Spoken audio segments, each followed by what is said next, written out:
Hello guys, আর কে ব্লগে আপনাদেরকে জানাই স্বাগত। গ্রাম বাংলায় আসার পর মাঠে এলাম। একটি শিয়াল গুটি গুটি পায়ে এগিয়ে যাচ্ছে নেপিয়া ঘাসের পাশ দিয়ে। ছবিটি ক্যামেরা বন্দি করলাম, ভিডিওটি। তো আপনারা দেখতে থাকুন, আশা করি আপনাদের ভালো লাগবে। শিয়ালটি আবার ঘুরে তাকালো, তারপরে আবার সামনের দিকে এগিয়ে যাচ্ছে। সামনে একটা ঝোপ আছে, মানে রাস্তার সামনেই ঝোপটা। রাস্তা পেরোনোর আগে ওনাকে একটা ঝোপ পেরোতে হবে। শিয়ালটা সেই উদ্দেশ্যেই যাচ্ছে, আপনারা দেখতে থাকুন। ঝোপটা পেরোনোর পর আমি আবার রাস্তার দিকে আপনাদের জন্য ভিডিওটি ঘুরিয়ে ধরবো। আপনাদের আশা করি অবশ্যই ভালো লাগবে। তো আপনারা দেখতে থাকুন। ঝোপে ঢুকে গেল।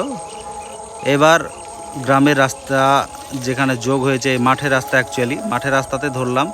এই মাঠের রাস্তা আপনার গ্রামের রাস্তার দিকে যোগ হয়েছে, একেবারে হরিশপুর গৌরীপুরের মাঝে গিয়ে ঠেকেছে দুটি গ্রামের।